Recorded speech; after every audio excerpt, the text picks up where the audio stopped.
Good morning, everybody, and welcome to Charlton Live, sponsored by PSF Steel Limited. My name is Louis Mendes. Hope you guys are all well on your Sunday morning. On today's show, we'll be looking back at yesterday's 1-1 draw with Swansea City at the Valley. Joining me to do that, we've got a packed studio. First up, top right in the summer house is Paul Clements. How you doing, Paul? Morning, Louis. Morning, Sue, Tash, and fellow addicts. How you all feeling? I hope good. Looking at the screen, actually, I'm feeling a bit like a thorn amongst roses. So I think you better pass over to a rose. Well, I've already started, Paul. But thanks for the compliment. I'll take that. But that's the second show in a row where people have made comment on the looks of the panel, and I thought on Thursday, what a compliment, and then afterwards, like, no, hang on, I'm on every week. So why is it different now? So anyway, also bottom right is Tash Everett. How you doing, Tash? Good morning, guys. Yeah, everyone absent from that show was like, hang on a minute. No, no, I'm good. I'm very good. I feel positive after yesterday. You know, I don't think it's anything to be downtrodden by, but I'm sure we'll be getting into that very soon. But yeah, all good. Thank you, mate. I've got a bit of a sore throat, by the way. So if I sound like I've smoked 40 a day, I promise I haven't. I don't know where it's come from. It's not from me shouting yesterday. I promise. But yeah, so please excuse me. Yeah, she has managed to cut down to 30 a day recently. And also bottom left. So Sue's also got a sore throat. And I said, I think one of the most offensive things I've ever said to anyone earlier. But in the green room before we started, I said Sue sounded like someone impersonating a lady. But here we go. Sue Gallup. Hopefully your normal voice is back now. How you doing, Sue? Yeah, I'm all. Oh no, it's gone back to the old pretending to be a lady. And mine was from shouting. So excellent. I apologise in advance, but mine was from shouting. Excellent stuff. So the voice is all over the shop on today's show. So on today's show, we're going to look back at the 1-1 draw with Swansea City. We're going to hear from Nathan Jones briefly later on in the show. We're also going to hear from Thomas Kaminski, the Addicks goalkeeper. First time we've managed to catch up with him this season. Want to hear from you guys. Let us know your thoughts on yesterday's game. Robert was the first one in the live YouTube chat. He said this time last year we would have lost that game. At least we got a point, and Kelman got his goal. So yeah, let us know your thoughts on yesterday's performance. You can email us studio@charltonlive.co.uk. You can tweet us at Charlton Live, or the best thing to do is do what Robert did and add a live comment in the chat. Plenty of you already in there. Let us know your thoughts on yesterday's game. And of course, we'll look ahead to West Brom as well. So give us your feelings ahead of that one. Ray says it's the voices of the Valley. Yeah, well, we're struggling with some of those. Paul, before we hear the goals yesterday, 1-1 draw, Kelman off the mark, massive positive. Quite happy to come away with a point maybe after the way things panned out, injuries and all sorts, and the way that Swansea played yesterday. A point, probably a good result for us in the end. Yeah, I think so. I think on balance, the point was more than a fair result. I'm sure Swansea fans and the team would have probably felt a little bit hard done by on balance of their kind of control of the game. And I think it goes right back to the kind of first minute, and the reason why many of us feel so relieved is because of the question mark around Macca's challenge, which we might get into a little bit more later. But that could have started us off on completely the wrong foot if it had gone the other way in the decision when he made that tackle early on, or attempted tackle, whichever way you want to see it. But yeah, no, I think on balance, I was absolutely delighted for Charlie. I think we've all gotten into caring quite a lot for this squad and set of players. And so I think we all were feeling the same weight of the monkey that was sat on his back for the first dozen games. So for him to have gotten off the mark, and I think in pretty decent style, you know, I mean, admittedly their defender misread the bounce, but to have nipped in and struck it so cleanly and hit it under the bar for the goal, it felt really good at the start of the second half. How many missed it? I have no idea. I know part of the group that were with me were holding their heads when they realised the crowd were bouncing up and down and they'd missed the goal because it was so quick in the second half, start the second half. But yeah, I think overall, to come away from a game like that against a sort of quality side like Swansea with a point, what's to complain about? That's another point on the board towards safety first and foremost, and then we'll see where we take things from there. But yeah, I was pretty satisfied. And I've seen in the chat already questions about, you know, the hope for 3 points with the games ahead of us. But you think about the run of games we've just had with Ipswich away, etc. Nobody would have necessarily presumed that we would get a 3-0 away win, and we did. So I'm sort of like in a position now, subject to the injuries, and we'll probably come on to that too today. Subject to that, we'll just go into every game hoping to pick up points. And as long as we've got that right attitude and the same work ethic, I feel confident that we will do. Excellent stuff. Mark says that Sue is sounding like Emily Howard from Little Britain. I'm a lady. That's exactly what I heard at the start. I feel like we're really laying into Sue for this, but let's see how she sounds for the rest of the show. Right, let's have a listen back to the goal. Greg didn't put on his lady impression yesterday. This is Brownie alongside Greg Stubley on Charlton TV. Ramsey the ball forward, headed away by Burgess again. Coventry first to it, ball forward looking for Kelman. It will find Kelman apparent to Charlie Kelman! Gets his first Charlton goal! And what a start to the second half for Nathan Jones and his side. The ball over the top. Kelman just patiently waited for it to drop and managed to fire it beyond Vigouroux to get his first Charlton goal. What a moment, Steve Brown. Yeah, and it's a perfect start. I was just about, the next leading sentence was, there was a fantastic opportunity here for Charlton at home to take this game by the scruff neck and get the 3 points to elevate our league position. And it was just a ball fed down the line. It was allowed to bounce. It was a misjudgment from the Swansea defender. And Kelman on the angle still had a little bit of work to do. It is just a ball lofted over the top, like I say, misjudged. And Kelman just volleys it towards goal. I think Vigouroux gets a touch on this, but he can't save it, and it's just pushed into the roof of net, and Charlton lead, and I'm so pleased for Kelman. It's been a long time coming, but hopefully that's the one, the catalyst for many more. Down as Casey looks towards Ida. Ida, good first control. And Ida with the shot, it's a brilliant strike. And Swansea's patient possession pays off as Adam Ida gets the equaliser.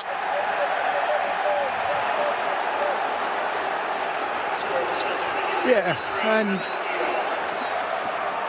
suggested that may be the case today. I don't think we got within 2 yards of the ball at any stage in that build-up play. It was all about defending space and not actually any player committing to a challenge to try and affect the pathway of the football itself, culminating with a half attempt to block it on the edge of our box. And yeah, I think you'll see a manager that's extremely disappointed, and he can rewind this goal about a minute if he wants, and he'll question quite a few things in the build up to that, but it's synonymous with the game. The game has been played out in this manner.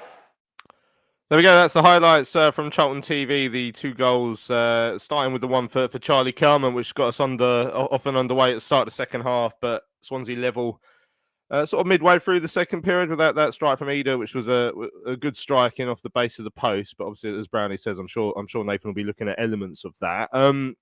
By the time the game ended, Tash, I was happy with a point. It felt like Swansea were the side much more likely in that second period. And they missed a huge chance right at the end, didn't they, to take all 3 was that Josh Key with the volley over.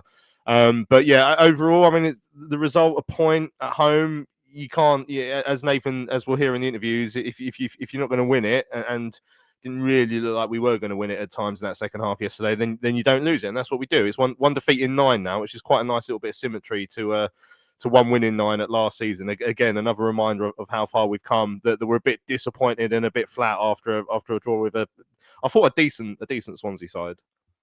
Yeah, absolutely, and I agree with Nathan. If you're not going to win it, don't lose it. And to be honest, the substitutions that he made, I know he was quite limited, and we'll get into the injuries and everything else that changed the game plan yesterday. But considering how sort of stuck he was in terms of the changes he could make, I thought they were positive, and they weren't like, oh, we're just going to sit back and defend and panic for the remaining time. Like, we made positive substitutions, so you can say that he did try to go for it, but just didn't pan out. And that I agree that on balance, I think we were saying to people sat around me yesterday, if 1.5 goals to 1 was a possible football score, I think Swansea probably would have been Swansea yesterday, because while they did create a lot, and yes, at the end they were very, very unlucky. I was waiting for the net to bulge, to be honest, with my head in my hands when Key skied over. But I think we had good chances yesterday. I think it's easy after the start we've had to the season to forget about, as someone said, we probably would have lost that if this was this time last year. And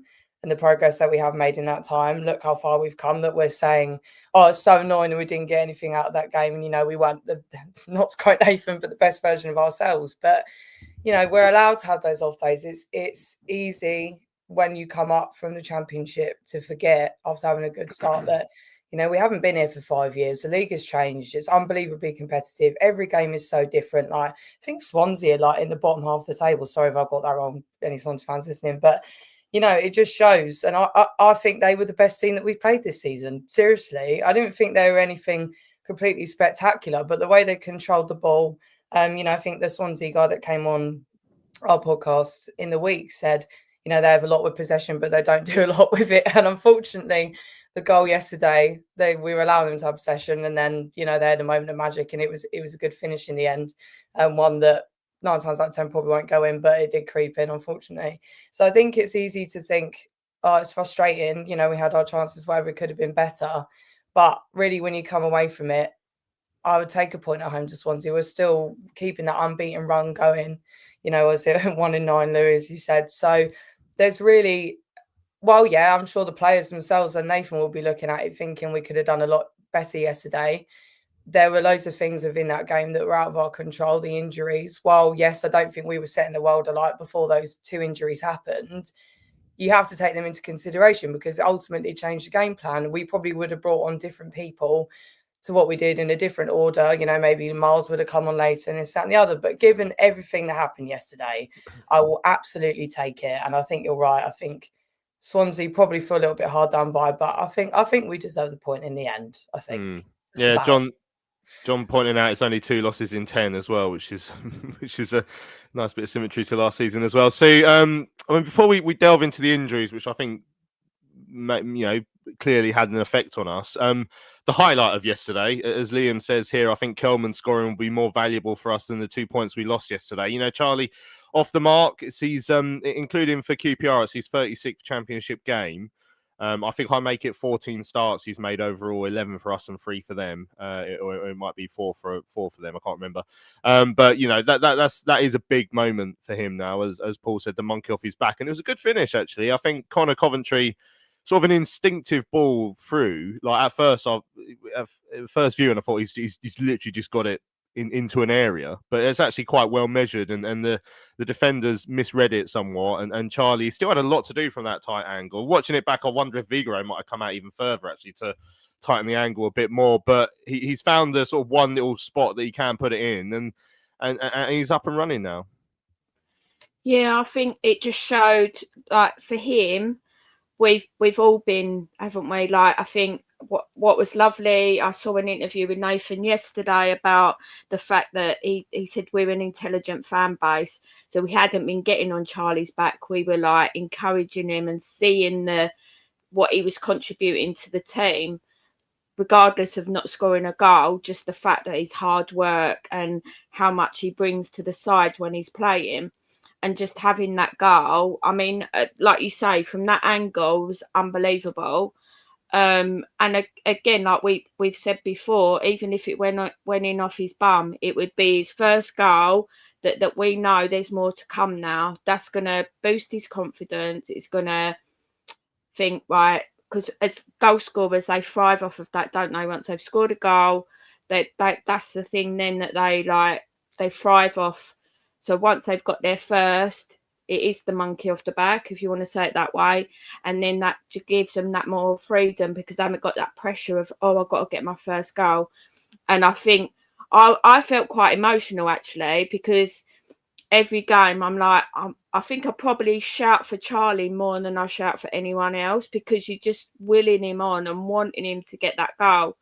And when he did, I just went nuts, which is part of the reason why. I mean, I'm back to normal now. I'm not sounding like a lady anymore, but I think part of the reason why I wrecked my voice was the celebration for his goal, because I can't remember a time that I was so happy for somebody to get their what they deserved for all that hard work. And I love him. I think he's a brilliant player, team player, and I think, again, he sums up a lot of our squad. Everyone sort of mucks in and does what they got to do to get those results. So yeah, absolutely buzzing for Charlie. Yeah, Andrew says it was a Godden type finish from him yesterday. Luke said more impressed that Kelman gambled on the defender missing it. A lot of strikers would just assume that the defender goes and clears it. And Andrew says a lovely finish by Kelman angle, and the touch was excellent. And Kay says great that Charlie got off the mark, and happy shared a birthday with me today. Also happy birthday to you and to Charlie Kelman, who's 24, I think it is today, which is a nice way to celebrate for him, Paul. I mean, it was interesting. Like, you think about actually chances he has. Luke says Nathan clearly doesn't read Twitter. He said the intelligent fan base. I think maybe he's also comment about. I think we have a very intelligent fan base. Paul. Yeah, the interesting thing. Me and Rich were looking at some of his stats yesterday. So I know not everyone's an XG merchant, and maybe sometimes I over rely on it a little bit, but in terms of actual chances that Charlie's had, the chances he's had adds up to 0.99 of XG. So now he's scored one goal. He's actually outperforming his XG by 0.01. So he's absolutely flying at the moment. But I did say previously, before he scored, that I'm not convinced that will set off a load of goals for him, just because he doesn't actually have that many chances in games. It's more so what he does to bring others into play that helps. I mean, there was a great tactical analysis by some kid on YouTube this week about how we play and about how important our strikers are into bringing others into the game, and I think you do see that a lot with TC and Kelman, more so than goal scoring chances. But you do hope that now he has got one, maybe at least he'll have more chances now coming forward, and hopefully add to these tally that he's kicked off now. I hope he does, but I equally wouldn't be surprised if he doesn't, and he's it turns out to be not such a prolific season for him or any of the strikers, and that's just on the basis of the way in which we're set up and we play, which is it is a defence first mentality. It's keeping the clean sheets and keeping that base and possession as much as possible, and then carving out chances. And there's some games where we've done that quite effectively, and some where a little bit less so. And I think the one thing that Charlie probably has a little bit against him this season than he would have done at Leyton Orient, and as we discussed before, he did have a spell where he was quiet and then he really kicked on and scored an absolute bucket load. But I suspect the difference was the amount of time on the pitch. How many games have we been into it, and we've been gradually growing in the second half, particularly with our fitness levels, and then he's taken off for a sub, whether it's Lee Byrne or Laffey, whoever. And so part of it is, I just don't think he's going to get a consistent run of 90 minutes plus. And if you're not on the pitch for 90 minutes plus, you've got less opportunity to get that XG up, particularly later in the game, and build up your goal tally.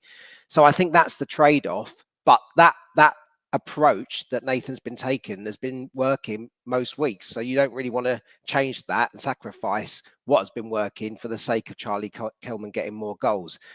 All that said, similarly, I feel quite a buzz about him having got his first goal, and there being every chance that he'll go on to get his second come Tuesday or next Saturday. It tends to historically happen like this, and so I really hope that is the case for him. And I don't think any of us are beating him up for not getting goals thus far because of his work rate. And now that he's settled, you can see what he brings to the team. And I don't think we'll do it if he doesn't score for the next 2 or 3 either. I just think we're behind the team as a whole, and who gets the goals, as long as we continue to pick up points. So, I mean, in the first half, I thought we started okay. I think maybe first couple of minutes, Swansea were quite lively, but we actually had a couple of moments, Carey involved in both. The first one, sort of a skewed shot that Kelman actually got something on, but it was never really looking like it was going to trouble Vigouroux. And then there was like sort of scramble where Carey was one of many players who tried to hook the ball towards goal at one point, and he got cleared from near the line. And we definitely had the biggest chance of the first half in terms of forcing a goalkeeper into a save with that corner that Gillespie powered towards the goal, and Vigouroux made a really good stop. Swansea, it felt like they were being reduced to mainly efforts from outside the penalty area in the first half, although they did have that one where I think it was Ida who burst into the box and then just took too long when they had that 2-on-1 to make a decision, ended up back heeling it basically, I think, to Coventry, who got back. But the disruption of the injuries just before half time, Tash, I think that is, no matter who you are, if you're going to lose 2 of your centre halves in the space of a couple of minutes, and as quite a few people have pointed out on Thursday's show, are saying as long as we don't have a massive catastrophic injury crisis, we're going to be fine. And then it starts playing out right in front of me, and yeah, you're starting to worry. So Amari Bell goes off, which Nathan said in the main press conference sounds like a hammy one. Which, I mean, whenever you hear that, you think, right, well, that's not going to be 4 days, is it? That's going to be something that we're going to have to be a little bit concerned about. The one then for Burke a couple of minutes later, it was clever by Nathan that we waited till half time to make the sub. So for anyone who doesn't know that weird rule there is, but ever since they created the 5 substitutions rule, so you're allowed to bring on 5 in order to stop people time wasting by making 5 subs at separate points in the second half. They say that you can make subs, you can make your 5 subs in 3 intervals and half time. So you get 3 intervals during play and then half time. So if you use one of them in the first half, which we did for Bell, that meant in the second half we could only make subs at 2 times. And then if we had subbed off Burke, we would have only been able to make a sub at 1 time outside of half time. So you wait till half time and you keep those 2 windows. So that's why that happened. But that's always going to disrupt you. And we saw Ramsey come on. He went left first and then ended up right after half time, and TC dropping into the left wing back. And Nathan wouldn't have made those subs if he didn't have to, and that's a big part of yesterday. That wouldn't have been a tactical decision he would have made. So therefore, we weren't able to play the game in the way that he would have wanted to. Yeah, 100%. I mean, I think when I went in at half time, I thought, yeah, I'll be happy with a draw at this point. So I thought Swansea were threatening, but we were also had our chances. But I think after we scored, I'm so used to us then going, right, here we go, especially at home, because, you know, we've seen it like in recent games under Nathan Jones. Like, it's very rare that we'll go on and lose from a winning position, let alone when we're at home. I'm like, right, okay, we're going to get the momentum. And there was a bit of time after Kelman scored that goal, which, by the way, we already touched on it, but that finish was brilliant. He easily could have screwed that up, and he really didn't. He really took his chance. So I'm chuffed for him. But yeah, and I thought, okay, we're going to push on now. We had a couple more chances after. I can't remember from who, but we were pressing them, and then all of a sudden we let them have that possession. And we were saying, well, I was sat like, okay, great. Well, hopefully they don't do anything with it. And that was quite literally when Adam Arda turned and shot a goal. So while saying that, I think looking at the people that had to move around from their normal positions yesterday, I mean, we missed having TC up top. As soon as he went into that wing back position, you did notice that there was that difference, like where every time that we had a goal kick and Kaminski was firing it up, and, you know, Lee Byrne is our target man, that's fine. And it's not Miles's fault, because whether he was going to win those headers or whether he wasn't, every time that he did, the ball went back to the Swansea player. Most of the time in the last 10 minutes, he was creating an attack every time. I almost didn't want us to get a goal kick. And that's because there's no one really there in that moment I thought was there for him to head it onto. So there were gaps where there wouldn't normally be gaps in our style of play. Having said that, I think TC at left back did a brilliant job, considering that really, although he's played there before, it's not really his bag to be a defensive player. But, you know, there were times yesterday where I was really impressed with him in that situation. Now, it's not an ideal thing. I'm sure TC himself won't want to play a left wing back for the rest of the season. But I think we've just been so unlucky in terms of, you know, you lose Josh Edwards. I think it was a Blackburn game, wasn't it, that we lost him? And then we went on to win that game 3-0. I'm pretty sure it was that game. We were lucky that we had Amari Bell to slot into that position, come out centre half. Obviously now, if you lose him, you're thinking, right, okay, so you're either going to have to put TC there, or you're going to have to put one of the academy kids out. You're going to have to ask someone that's playing at fullback on the other side to come on to the left. So yesterday for me was a case of managing that game out. Yes, we conceded, and it's unfortunate that Kelman's goal wasn't the winner. But when you look at it, we are such, as we said, we're such a defensive first team that we really did handle that as well as we probably could have done yesterday. You know, we were probably lucky at times, to be honest, not to have conceded another one, but that's fine. Like, I will absolutely take that. So, yeah, I think it's unfortunate. It does make me worry. But I mean, when Bell, I thought watching Bell anyway in the first half, I didn't think he looked his normal self. He wasn't running down that line the way that he normally would. I didn't think he looked himself anyway. And then with Burke, when he pulled up, and when a player runs like that and they suddenly stop, you think, oh God, that's a hamstring, because he just suddenly stopped in his tracks. I think from listening from yesterday, it was to do with his foot. So hopefully it's not as bad. But yeah, it does leave you with question marks over that left hand side. But you know, Jones has a bigger squad than he was dealing with last year. We're in a much better position than we have been in previous years. So I trust that we'll be able to figure it out if Bell is out for a little bit longer than we'd like. Yeah, and well, I guess we'll discuss what the options are for Tuesday's game against West Brom later on in the show. I mean, this is a fair point from Stuart. He says XG is nonsense. Yesterday had us with a larger XG than Swansea. No way were we more likely to score than Swansea. And I think, yeah, if you looked purely at the XG, you'd think maybe second half we were on top or something like that. But Swansea felt more likely to score. And I know a lot of people don't like it, and I understand why, because sometimes you look at that doesn't really reflect the game. But what it does say is actually in terms of the quality of the chances. So, I mean, their goal came from absolutely nothing in terms of an actual chance. It was an excellent finish from there. We tried to close it down. It ends up going through Macca's legs. And they had the big chance for Key late on. They had the header from Ida before that. But in terms of the actual quality of the chance, it shows that even if you're under pressure, are you giving up bigger quality chances, or you know, when we had the little spell in the first half, did we create bigger quality chances? And that's the thing. But certainly, it doesn't explain the momentum of the game, which in the second half was mainly with the visitors yesterday, Swansea. So the goal for Ida then. So Brownie said, if I was watching them sort of ping it about outside, you know, well outside the penalty box. I was thinking, okay, I think we've got them at arm's length here, but it took one moment of real quality. And yeah, he sort of manufactured space to do that with the turn inside. Macca got out to him, but it's just one of those. It's gone through his legs. Like, he's got out to make the block, but he's just found the right sliver to get it in, and it's gone in off the base of the post as well. So maybe Nathan will look at where we might have closed down when they had possession of the ball. But I mean, you have to say it's a quality finish as well.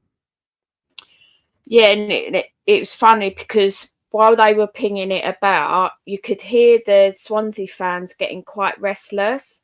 And it was like they were getting frustrated because they wasn't pushing on. They just seemed to be going, like, dinking it about. And I said to the guy that sits next to me, I was like, oh, the fans are getting a little bit narky. And then literally they score. But I've got to say, I think it was a really good goal, because you think how tight it was to the goalpost, like you're saying, it goes in off the post. That's a great.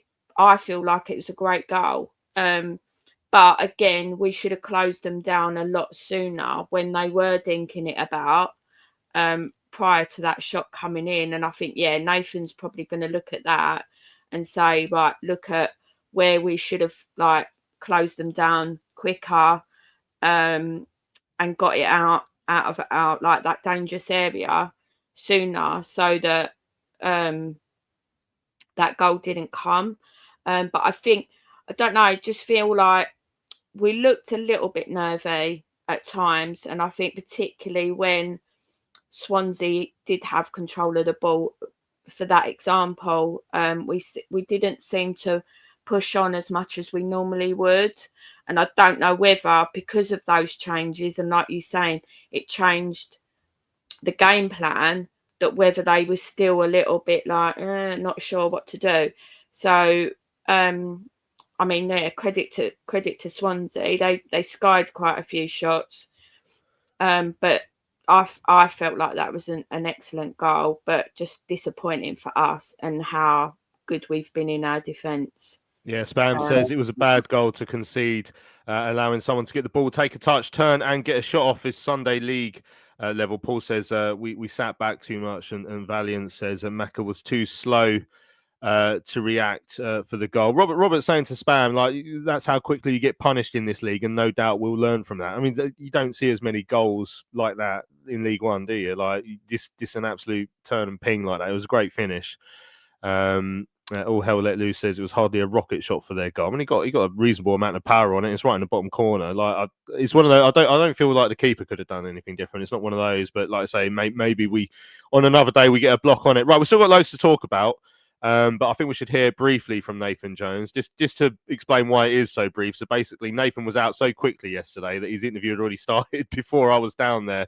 He'd already started the press conference. So rather than going through the whole lot again, I just did a brief couple of minutes with him for Radio London. So this is what he had to say on yesterday's draw with Swansea. And against a good Swansea side today, how did you see it? Yeah, that I think we didn't play well, but did we not play well because we were bad or Swansea were good? That's the thing. Swansea, they're a good side. They've got good players. They're well coached. So at times we have to dust ourselves down. And as I said, if you don't play well yourselves, then don't lose. And if you can't win a game, then don't lose it. And that's what we've done today. Those 2 injuries just before half time really could have upset the rhythm, I guess. Well, it probably did. When you lose, you have a game plan, you prepare all week, and then when something like that happens, it really rocks you, and that's what happened today. Charlie Kelman off the mark with a fine finish just after half time. Yeah, and I'm delighted for Charlie. I mean, he's been working tirelessly and he's been getting little opportunities and so on. So it was nice to see him take one, because that'll be good for him. And obviously after the taking the lead at the start of the second half, did the game sort of pan out as you expect in that second period? Not really, because I would have liked us to have gone a second. I'd liked us to have imposed ourselves a little bit more, but we didn't. Swansea passed the ball better and that's caused us problems. We looked a little bit jaded, if I'm honest, and I don't know why, whether that was because we were disrupted or whatever. But we'll have a look at that. We'll look at that back. Could we have been better today? Absolutely. But as I said, they're giving me everything, and it's another point in the Championship, which isn't a bad thing. Continues to run. I think it's 1 defeat in 9 Championship games now. Another difficult game at home on Tuesday, one to look forward to try and extend that. Oh, absolutely. But they're all difficult. Every game is difficult in their own individual way. But what we have to do is just be the best versions of ourselves. And today, were we the best versions of ourselves? Probably not. What were the reasons for that? Bit of disruption with the team and so on, but we had real good chances first half. Their keepers made a couple of good saves. We've then taken the lead. Miles has had half a chance to extend it, and then look, they've gone for it second half and scored from distance. We'll have to see that back, but probably it was a hard fought, real difficult game, and one that we dust ourselves down but take a point from. PSF Steel Limited is a trade supplier of steel fabrication and erection services to the new build, construction and refurbishment market in southern England. With their unrivaled depth of experience, they excel at providing their customers with high quality and cost-effective steel fabrication solutions. Their customers include national and regional house builders, such as Barratt Homes, Bellway Homes, the Vistry Group and Taylor Wimpey. They pride themselves on their service-based ethos and commitment to customer service excellence, which includes full technical backup and on-site services and support. If you would like more information, go to www.psfsteel.co.uk. That's www.psfsteel.co.uk. Hello fellow addicts, I'm so excited to tell you all about our micropub, the River Ale House. The River Ale House is based in East Greenwich. It has 6 Pub of the Year awards, an ever-changing selection of amazing beer. It's owned by Charlton fans, walkable to the ground in just 20 minutes with buses that go direct to the Valley too. If your matchday routine includes a drink with your friends, you must join your fellow addicts in the River. See you soon. Right, welcome back to Charlton Live on your Sunday morning. Just before the break there, we heard from the Addicks boss, Nathan Jones, after yesterday's 1-1 draw with Swansea City at the Valley. There's a couple of tweets in from CFC Kit saying we're going to have a lot of games like yesterday this season. Decent footballing teams which we're never going to dominate, coupled with a punishing schedule. And the fact our momentum as a promoted side will naturally fade a bit. All perfectly typical of a first season back in the Championship. And we're in a brilliant position still. These games that feel like more of a war of attrition rather than free-flowing football are the ones where we should feel very positive that we continue to get points from. And that's the main sort of takeaway from yesterday's interview, I guess, Paul, is that we got a point and he was happy with that overall, because some days not everything goes your way, and that was definitely one of those days yesterday where a lot of things went against us, including us not being at our best, and that's obviously the one thing we can control. And I thought even in times in the first half, in spells where it looked like we weren't keeping possession as much as we would do, like people mentioned Amari, like he gave the ball away a couple of times, which felt really unlike him. So to get a point again, like you say, you take that when it's one of those days. You do. Before I go into my response to that, I tell you got away lucky yesterday, I think. Mentioning the inverse, even though it's an inverse 1 in 9, just 1 in 9 could have triggered Nathan. So I think for the second week in a row, you've managed to escape any scorn from him. So well done. Yeah, I think we've, as we mentioned earlier, these games can actually feel sometimes more rewarding because we really dug in and stuck to task and worked hard, despite the fact, I mean, you mentioned Amari.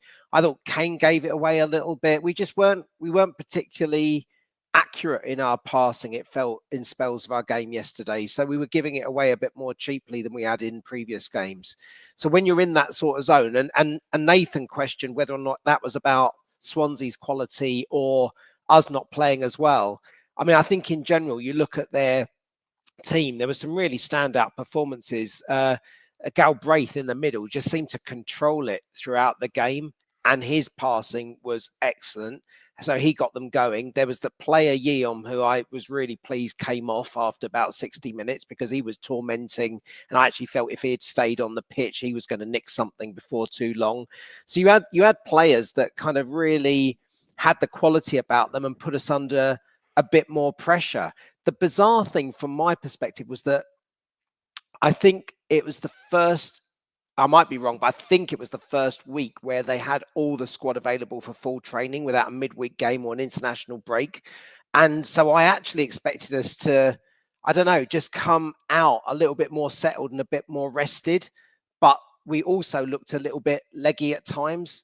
And I don't know whether they had a really intense week of training, but prior to the injury, Burke, I saw, because I was in the West Stand, rubbing his upper hamstring at least 2 or 3 times before he got injured. And in fact, when he went on one sprint, I was waiting for something to go. So, I mean, I don't know. There was just something that didn't feel quite as good as it has done. But I'll put it down to Swansea's quality overall, telling a little bit more yesterday, us hanging in and really battling to the end to make sure we try to maintain the point on the board, I think is a huge credit to the squad, particularly as we had a couple of key injuries in that game.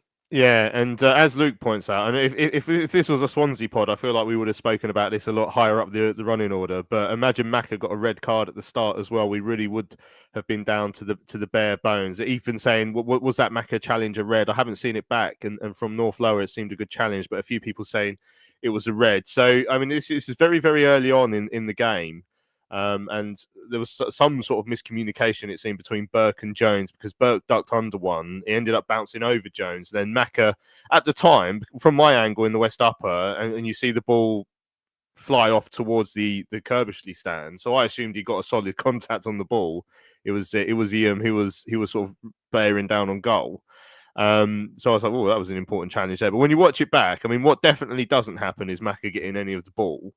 And then he definitely has a little bit of the man, Tash. I don't know, what are we saying? Have we got away with one there? Was there enough in it for it to be a red card? The referee decided not. And as we've always said on this show, the referees at this level, they know what they're doing. So clearly it's not a red card. Yeah, they're fine, the refs in this league. Not got a problem with them at all. No, I mean, oh my God, if it was a red, then I'm so glad for Maka. I'm sorry. I know if I was a Swansea fan, I'd be saying the complete opposite, but because I feel like after Hull, I mean, I don't completely blame him for that goal, by the way. It was a bit of a team mistake, but I just see, oh my God, like, no, could not have dealt with that for him. So I'm glad that it didn't happen. But no, it was a weird one. When I saw him come towards it, so I sit in the east, and it was quite literally near on, pretty much in front of me. I'm obviously a little bit further up. And when I saw it happen, I saw him coming towards the ball, and I thought, oh God, okay, yeah, he's going to have to do quite a lot here. And you could sort of see it in his face. He was sort of like, I've really got to get this right. And when it initially happened, as you said, Louis, because the ball had gone out, I thought, well, he must have got something on it then. And my immediate reaction was, yes, he did. And then I watched it back and I was like, okay, not sure about that actually. So, I mean, but, you know, this is football. I mean, there were probably, I can't remember what game it was a couple of weeks ago. And I thought, you know, when the referees get decisions like this wrong, if it was wrong in that situation, then as a home fan, I'm like, great, no problem. Obviously, if it's the other way around, I'd definitely be saying something else. But, you know, we are in a league, luckily, in my opinion, where we don't have VAR.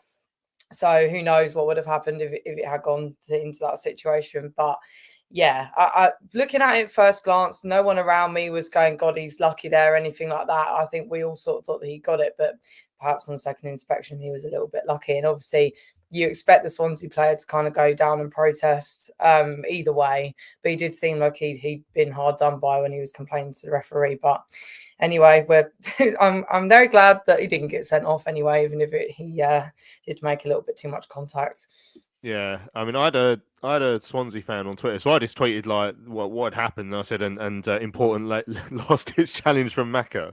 And I had a Swansea fan saying, or you could say he didn't get the ball or anything like that. And I was thinking, right, it's easy when you're watching it on a stream at home and you've got 5 replays to see that. When you're in the stadium, as a journalist or as a fan or as the referee, you don't always see these things in real time, and that's why they've that's why they have VAR in the Prem to make it even worse somehow.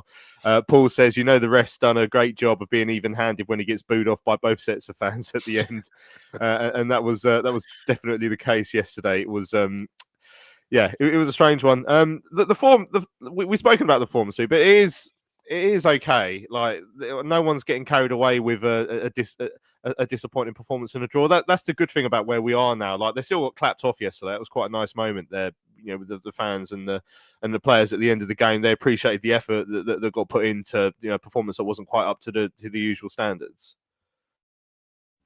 Yeah, and I guess I think that's just an indication of how well we've done so far this season. Yeah, we're going to have off days. This is a tough league, and you see some of Swansea's players, and you sort of go, oh wow, they're decent. I think as a fan base, we appreciate that the tide is turned and is continued to turn, and I think just even to not play at your best and get a point, the fans appreciate that, and it's important to not get over dramatic when those things happen and we don't have our best performance, and just like appreciate how well these lads are doing week in, week out, and sort of defying the odds in some respects, because we've seen a lot being like, even now, saying Wrexham and Birmingham were the ones that we expected to like run away with it out of the 3 that were promoted, and we're the ones that are doing the better at the moment. So I think that clap off at the end of the game was just not just about we've got a hard fought point, but also how well we're doing overall, and just that appreciation. And again, we come back to it, those changes that Nathan had to make with those 2 injuries that weren't planned, we still managed to grind out a point. So I think, like Paul was saying, I feel quite positive coming out of that game that we've still got a point out of a game where we've not been our normal best versions of ourselves. And that we appreciate that effort that every single one of them players is putting in every game. Yeah, I mean, Ethan said earlier, he says, playing devil's advocate here, don't hate me, but we scraped Sheffield Wednesday. He called it a smash and grab at Ipswich, pretty flat and last-minute equaliser at Hull, and quite poor yesterday, so maybe a bit overexcited by results. But then Mark's just said, we're unbeaten in 4 after playing Sheffield Wednesday, Ipswich, Hull and Swansea. I'd have taken all that all day. We do need to be realistic as fans, not get too low after below par performances. And I definitely wouldn't describe Ipswich as a smash and grab, and I think that was a good performance. But even if Hull, we weren't at our very best, we still had some big chances in that game, and the same yesterday. And I guess that the point we should make is that I'm quite used to watching us put in poor performances and lose, so it's quite nice to only have one of the two. If that was the case yesterday, so I think I'm pretty calm about yesterday. It was a point at home in the Championship, which I would have bitten your arm off for at times last season. One funny thing we should mention yesterday. This is completely away from the football, Paul, but after spending quite a lot of last week discussing light shows, because of that tweet from the club last week, I bumped into the chairman, Gavin Carter, who, as we know, listens to the show sometimes. It often pops up in the chat, and we had a nice chat actually. positive chat because things are going well. But the one thing he did find quite funny is like, there's no light show on Tuesday, and he doesn't know where that's come from. And it's just basically it's come from everyone assuming based on the tweet. So he said there's no light show on Tuesday. I was like, oh right. So I've spent quite a lot of time talking about that this week. To be fair, pointing out that nothing's been officially confirmed, but now I've been told there definitely isn't one on Tuesday. So that was there was nothing in that at all. So no, anyone who was concerned about that, you don't need to worry by the sounds of it. Right, a couple of emails. Duncan said pleased to come away with a point. I thought Swansea dictated the game and we couldn't really put enough pressure on them. We looked like the ones that have played midweek just as well. They weren't clinical in the final third apart from their goal. Yeah, that was the other thing. I was saying yesterday, like, they played Man City on Wednesday. They're going to be knackered by the end of the game, but it really didn't play out like that. Duncan said, on the plus side, so pleased to see Charlie score. Really good finish. It was great to see how much it meant to the whole team as well. So again, I watched back... I get sent some footage after the games, and you can't really see this on the TV, but a really nice bit of captaincy from Doc when Kelman scored and he starts running over towards, I guess, his family, probably in the West Lower, because that's normally where families sit. The first thing that Doc did was actually try and get everyone else to hold back. He's sort of waving, hold back, let him have his moment. And then when obviously no one listened to him at that point because they wanted to mob him. So then after that, Doc pushed him towards the covered end so he could have his moment on his own, just to sort of receive the adulation from the fans. So I thought that was a really nice bit of captaincy there, and yeah, really good moment. Duncan says, not sure we're going to have enough defenders on Tuesday, as well as Burke and Bell. Lloyd Jones looked to be struggling. Bree also appeared to have a knock, and I saw Gillespie feel his hamstring. If Nathan wants to play 3 centre halves, we might have to recall one or both Mitchells, or we can't. We can't recall players outside of a window, unfortunately. So, yeah, that could be an issue. McSquared said, for once, it has to be admitted that the point was the most we deserved yesterday. Swansea gave us our sternest home test to date, put us under a lot of pressure in the second half. We were clearly far from our best and had to rely on our battling qualities to hang on for a point in the end. It wasn't a great game. There weren't many clear-cut chances overall, but at least we managed to avoid defeat at home. So the big positive was Kelman finally getting on the score sheet. He also mentions, of course, about the disruption with the injuries as well, which we'll talk about in a minute. Gary said, I thought we were lucky to get a draw yesterday. The 2 injuries that affected the game. Glad for Kelman that he finally scored. Impressed with the new displays on the West Stand. Now need to get some on the covered end. Tuesday will be another tough game, but expect a better performance. And yeah, Richard said, agree with you, saying a 1-1 draw being a decent result against a good Swansea side. What I learned yesterday was that Tyrese Campbell is not a left wing back, and we have to find a better solution to plug that position while we wait for the injured players to come back. Also, I'm interested to know what Apter has done to upset Nathan Jones, as Hernandez looked lively when he came on. I guess he's a bit further down the pecking order now. Shame, as he looked good to me and has a very decent scoring record. Thanks as ever for being there. That's from Richard. Yeah, we didn't really speak about Hernandez coming on yesterday, Paul, and not Apter, I guess, is a talking point, because obviously Nathan has to make these decisions, and that's the one he made. What did you make of that decision and the performance of Onel Hernandez? I think I mentioned last time I was on, I was hoping to see a bit more of Hernandez, and we did, and he proved me wrong in terms of he still has got pace about him. I thought that had dropped off a bit, but he showed on a couple of occasions both getting back and getting forward with his strength to close down a ball and keep possession late in that second half, that he's got a fair bit of pace about him. So I'm sure as a very experienced pro, he's been waiting very patiently for his minutes, and he's got a few. He's ordinarily left-sided, as I mentioned previously. So what does that say to Apter? Not quite sure yet, but clearly he wanted to, or he's wanted to try him out on that right-hand side and cutting in on his favoured left foot. So yeah, I think he did. I think he did absolutely fine. I'm interested as to whether or not he will play more minutes going into Tuesday, particularly at that left wing back position, because I think Nathan mentioned the fact that he may or could play there in an interview a few weeks back. So let's see if that transpires. If it does, arguably we're not going to be strong enough defensively down that left side if TC's in front of him or Lafay, just because of the nature of their style of play. So he's got a real dilemma on his hands before Tuesday, I think, in terms of who he picks. But in terms of Apter, I mean, I feel a little bit for him in that he really made quite an impression early on. And he was a player that had the fans on the edge of their seats. That said, it's not a natural position for him, that right wing back position. Defensively, I don't think he is as strong. He's a slighter lad. He's sort of like, so I think it's tricky for Nathan in deciding how best to exploit him, I'd imagine, at the moment, because he isn't playing with natural wingers. Unless he goes to a 4-2-3-1 formation, and as most Prem sides and Championship sides do, the three behind the striker aren't all traditionally central attacking midfielders. They tend to play with a winger on each side and a central attacking midfielder.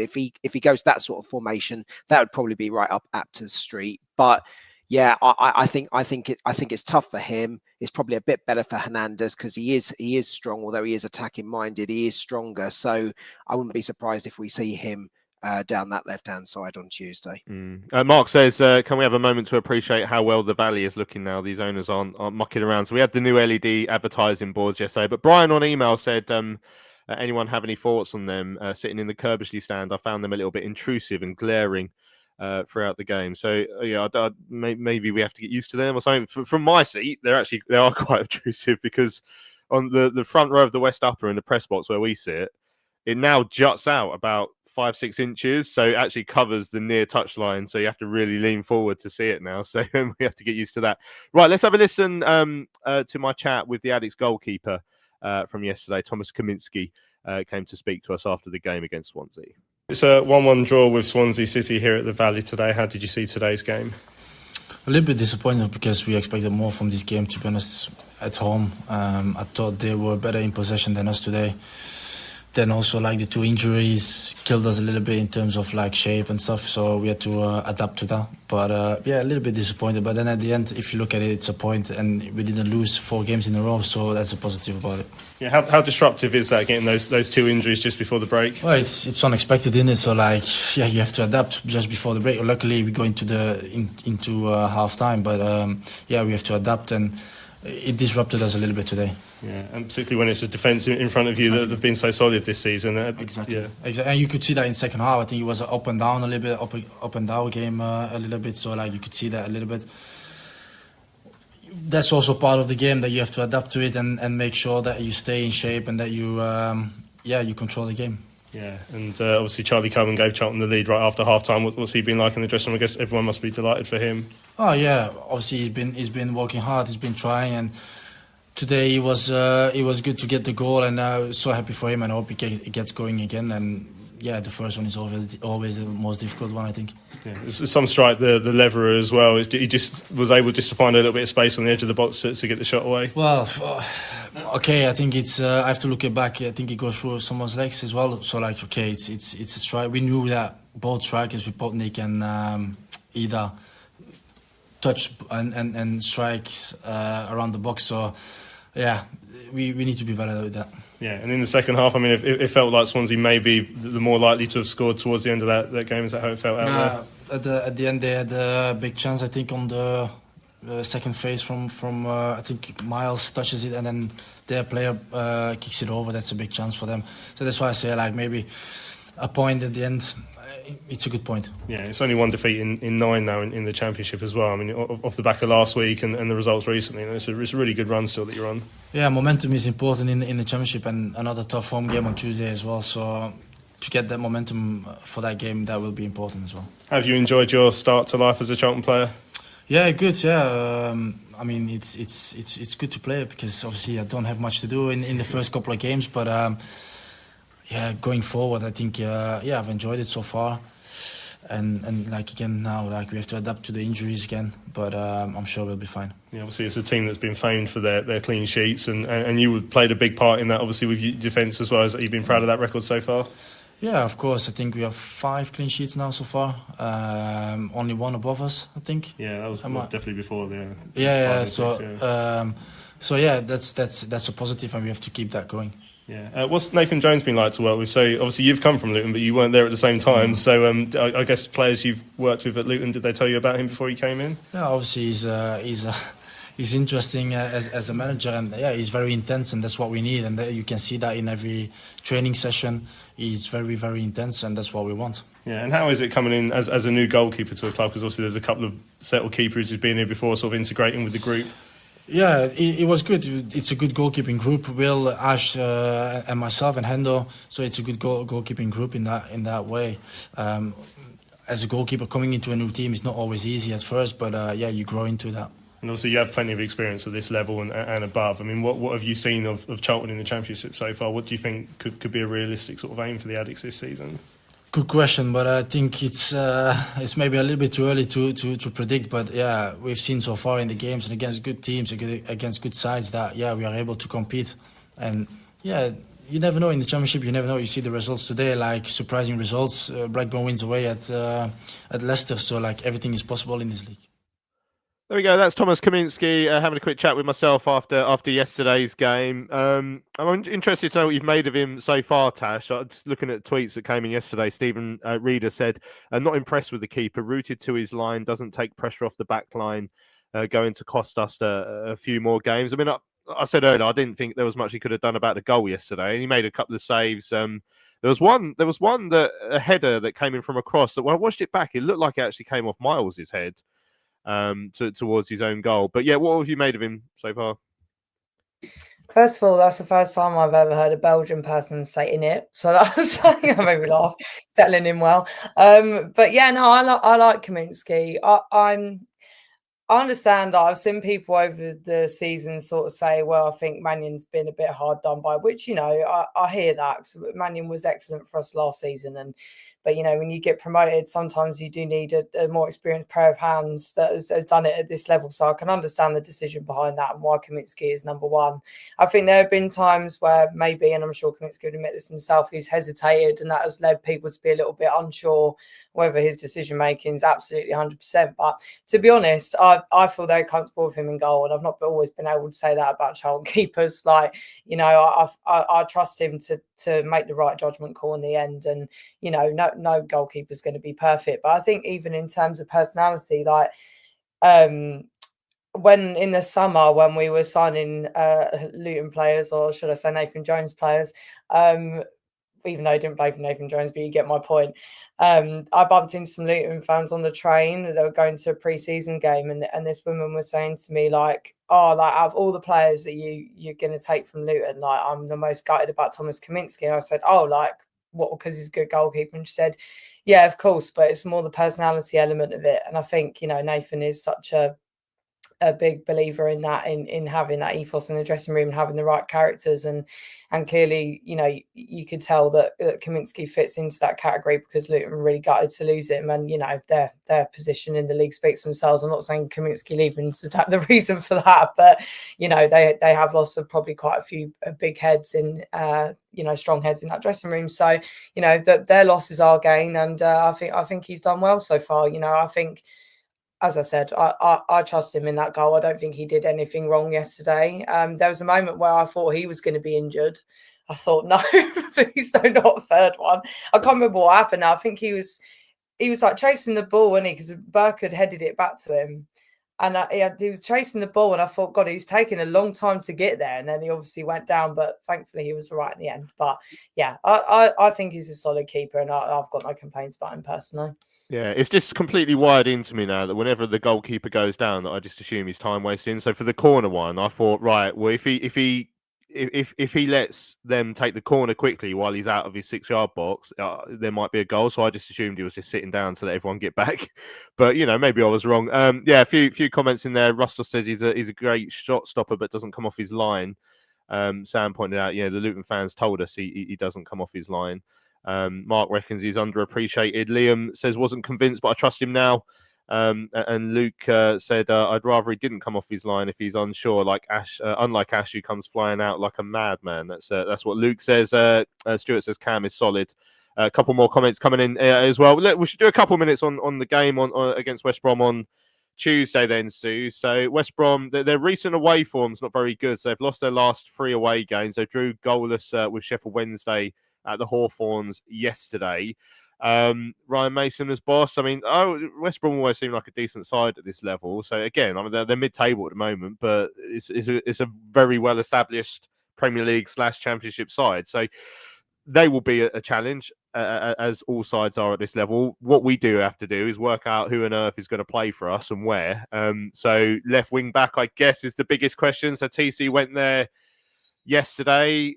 What are the other options? Anel Hernandez, Ibi Fuller, definitely an option. Played there against Stevenage, I think, if I remember rightly, in the cup. Maybe in pre-season as well. What do you think the decision will be? And then right wing back as well. I guess who's going to come on there? Will Apter play? Will Ramsey play? Will we shift around defenders? I'm really not. It'd be interesting to see how Nathan works this one out, because this is the first time that we've had headaches in arguably the bad sense, rather than we've got too many good players. Now we've got who's going to fit where. Yeah, I mean, we've talked a lot, haven't we, about the strength and depth we've got in our squad. But when you get to very, what you would say, influential players getting injured in the same game, it's always going to set you back. But I mean, in that respect, I have no clue. And I did see a comment earlier on in the chat that said, well, if we ain't got a clue, that's good, because West Brom won't either. So that goes in our favour slightly. Mark said about JRC. So again, where does Joe come into it? We have got options. So what he'll go with, I have no clue. But I trust his decision making implicitly. And I think it would be nice to see Ibi, because Ibi's, from what I've seen of him, is a very he's more mature as a player than his age suggests. So it would be nice to be seeing him given a chance. But what we don't want to do is him struggle against a team like West Brom that have got that sort of Premiership quality within their side, and that to knock his confidence. So I think whoever Nathan starts with on Tuesday are the ones that are going to be the best option for that position. So I'm not going to be saying, oh, it's going to be him, it's going to be him. I'm going to just trust in Nathan and his decision making, and he'll know who the best people are to play against a tough side in West Brom. So yeah, I've not really answered your question. I've swerved it a bit, but I don't think any of us can say, oh, it'd definitely be him or it'd definitely be him. I think we just got to see Tuesday night what happens, and know that every single one of them players again is going to be putting in 100%. And I'm going to go for the win. I'm going for a win Tuesday. I love Tuesday night games at the Valley. So yeah, I think we're going to win it. Lovely. Yeah, well, I mean, quite a few people saying they'd like to see Ibi play. Joe Rankin Costello is an option, as you said. Sue Mark mentioned. Like I say, on the right side, Bree. I mean, people said they thought he looked, I don't know, tidy. Obviously, Bree was one of the players that got rotated or anything. So I don't know. I honestly have no idea how he's going to shape things up. It'll be quite interesting to see how it works out on Tuesday. Excellent. Right. I think we should leave it there because we've gone over time already. Thanks for everyone who's joined us on Charlton Live this morning. Hope you've enjoyed the show. We'll be back on Thursday. So we'll look back at the game against West Brom, and then we're looking ahead to the Wrexham game, which I'm already dreading because I've seen my train times. I have to be at Euston at like 7 something in the morning, which is not a healthy time to be leaving the house. So yeah, looking forward to that. Massive thanks for everyone who's joined us then. Paul, Tash and Sue, as always, it's been an absolute pleasure. Yeah, likewise. Thanks very much, Louis. Lovely to be on. Thanks everyone. Lovely stuff. So I'm Louis Mendes. This has been Charlton Live, sponsored by PSF Steel Limited. We'll be back on Thursday. We shall see you then.